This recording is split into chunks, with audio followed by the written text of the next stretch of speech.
Yang saya hormati Bapak Opik Ropiko SPD sebagai pendidik SMK Galuh Perkasa Indonesia 1.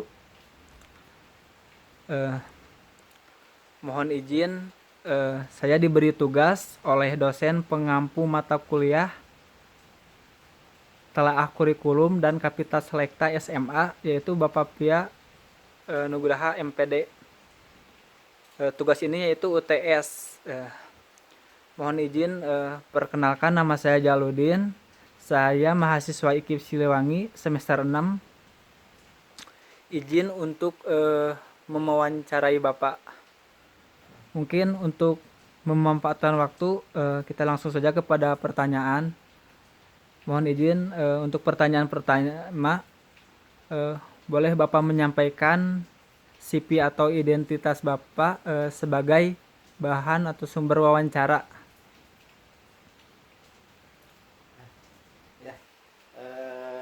Terima kasih Saudara Jalaluddin ya,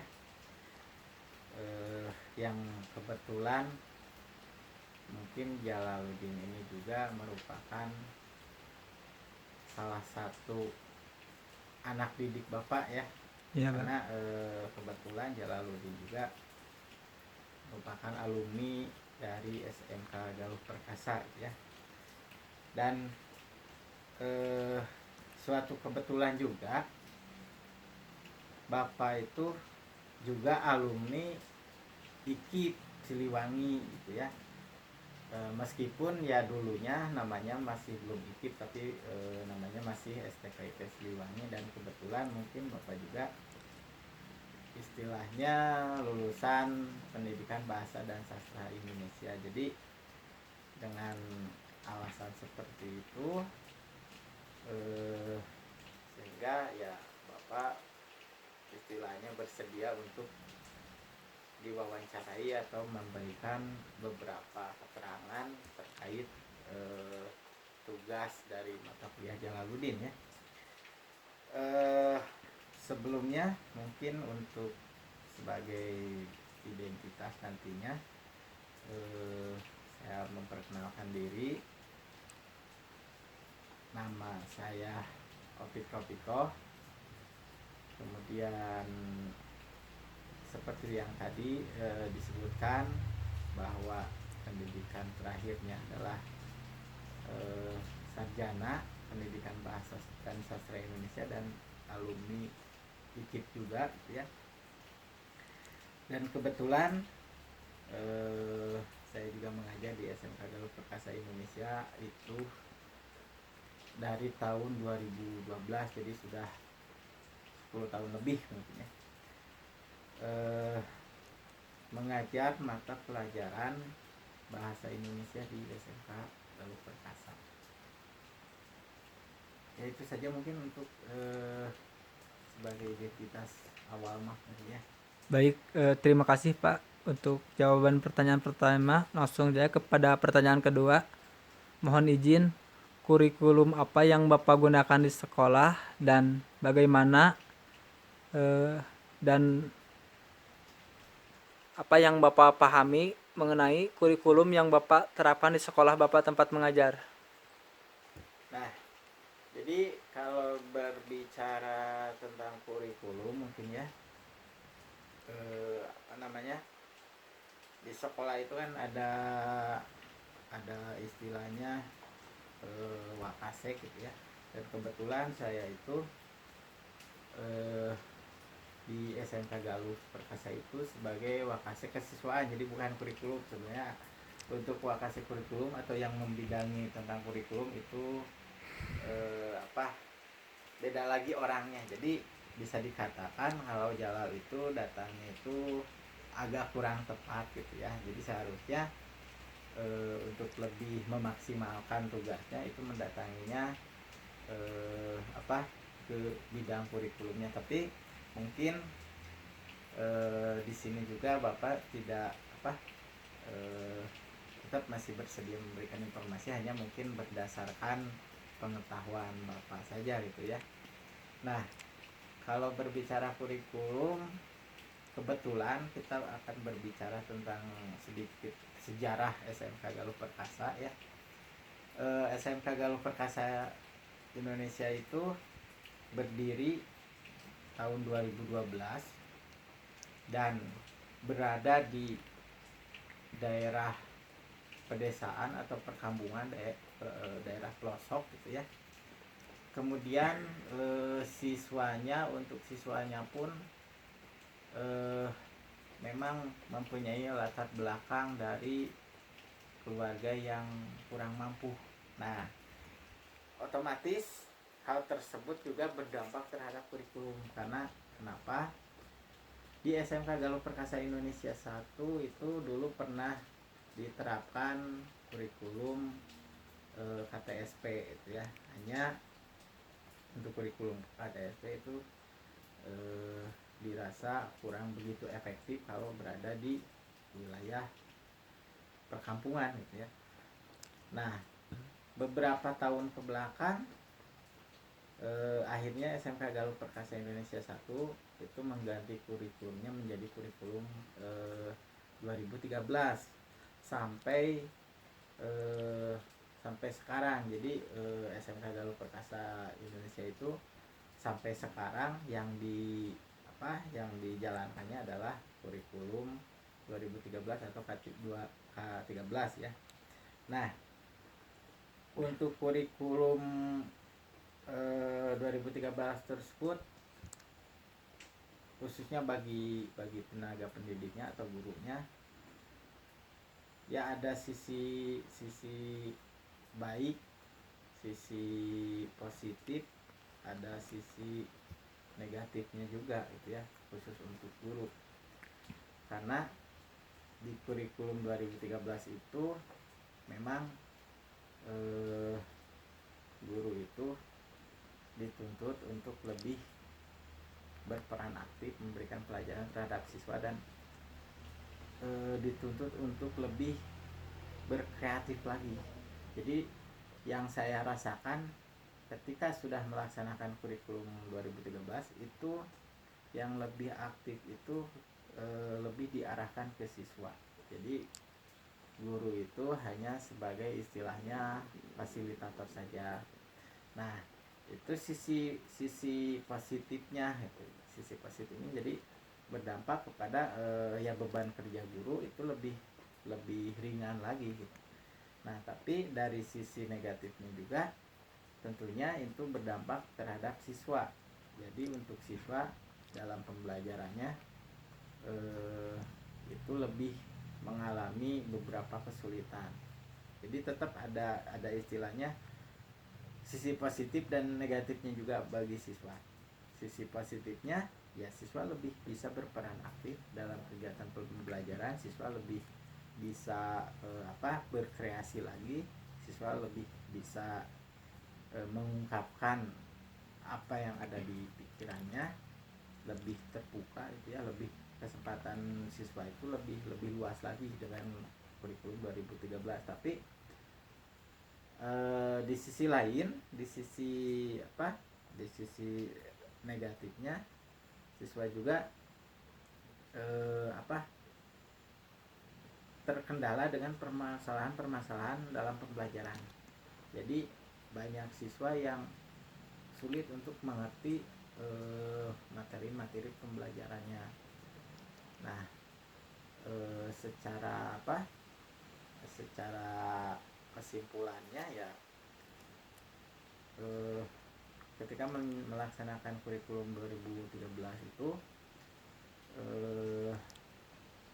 ya siswa dituntut untuk lebih berkreasi, tapi guru juga harus benar-benar menjadi fasilitas untuk siswanya.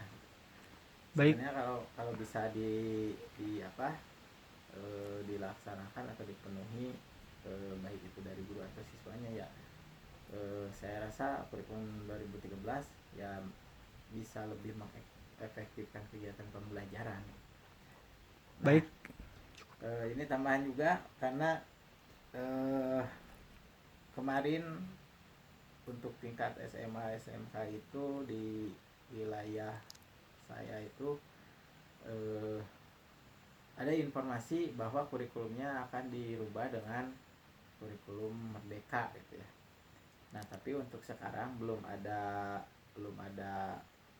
tembusan baik itu dari pihak apa eh, bidang kurikulum atau kepala sekolah terkait dengan eh, kurikulum merdeka tersebut gitu ya. Jadi mungkin kedepannya ya akan sistem kurikulum ini mungkin akan dirubah lagi oleh kurikulum merdeka tadi, tapi sampai saat ini ya kita saya sendiri sebagai pendidik masih belum mendapatkan informasi jelas baik itu dari bidang kurikulum ataupun kepala sekolah. Mungkin itu saja dulu. Baik, terima kasih atas jawabannya. Sekarang selanjutnya, bagaimana implementasi atau praktik kurikulum yang Bapak terapkan pada proses pembelajaran ketika Bapak mengajar?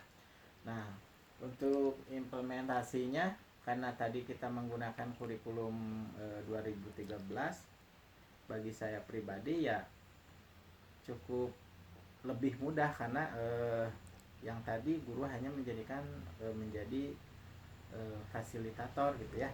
Jadi yang dituntut berperan aktif itu siswanya. Jadi siswa lebih lebih harus bisa mengemukakan permasalahan-permasalahan atau gagasan-gagasan yang ada di diri mereka gitu ya. Nah, untuk apa? Untuk guru itu bisa lebih apa? mengawasi lagi apa yang diungkapkan, apa yang ada dalam gagasan siswa. Kalaupun dalam gagasan dalam apa ide siswa ada yang istilahnya kurang tepat atau kurang mendidik, nah disitulah guru mungkin bisa mengarahkan. Jadi secara umumnya ya pembelajaran itu lebih lebih lebih mudah lah. Jadi tinggal siswa yang mencari, siswa yang mengemukakan ide, siswa yang mencari sebuah permasalahan, dan siswa juga yang harus memecahkan permasalahan tersebut. Nah, guru di situ hanya membantu terus mengarahkan gitu ya. Jadi kalau hasil dari siswanya itu sudah baik ya kita beri apresiasi. Tapi kalau hasil dari siswanya itu masih dirasa kurang baik ya kita tinggal mengarahkannya saja. Jadi lebih mudah lah itu pembelajarannya. Baik, terima kasih Pak atas jawabannya. Mungkin yang selanjutnya, setelah Bapak mengimplementasikan kurikulum tersebut, bagaimana Bapak melakukan bentuk penilaian terhadap siswa? Penilaian terhadap siswa. Nah, kalau untuk siswa ya karena siswa itu berbeda karakter ya.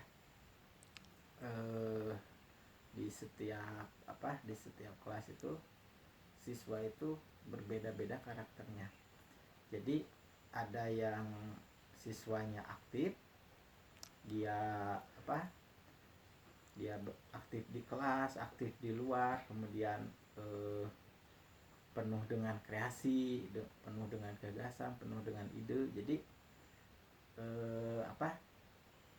itu memudahkan untuk pendidik atau guru dalam melaksanakan pembelajaran. Tapi ada juga siswa yang mempunyai karakter ya kurang begitu aktif atau bisa dikatakan pribadi yang pendiam gitu ya. Nah, mungkin di situ guru dituntut yang untuk berperan lebih aktif lagi mencari permasalahan-permasalahan yang ada di siswa tersebut gitu ya. Jadi guru itu harus lebih bisa memahami karakteristik siswanya atau lebih bisa memahami kejiwaannya lah. Karena setiap kemampuan siswa itu berbeda-beda, setiap karakter siswa itu berbeda-beda. Jadi kita harus bisa menangani siswa si A seperti apa yang aktif, kemudian menangani siswa si B yang kurang begitu aktif. Kita harus punya cara sendiri sebagai tenaga pendidik pendidik supaya yang kegiatan materi pembelajaran itu sama tersampaikan kepada siswa, baik itu yang aktif dan yang tidak aktif. Baik, terima kasih Pak atas jawaban pertanyaannya. Mungkin pertanyaan yang terakhir, tadi Bapak juga sempat menyinggung tentang Merdeka Belajar. Apakah izin saya juga mengkonfirmasi apakah ini mungkin baru hanya perkenalan dan belum diterapkan mungkin ya Pak, atau bagaimana? Ya, jadi untuk kurikulum Merdeka Belajar itu, eh, saya juga baru mendengar informasi dari luaran itu bahwa sekarang akan diberlakukan kurikulum Merdeka Belajar. Namun untuk lebih jelasnya saya juga kurang begitu tahu karena belum ada sosialisasi dari pihak manapun, entah itu dari pihak bidang kurikulum ataupun kepala sekolah.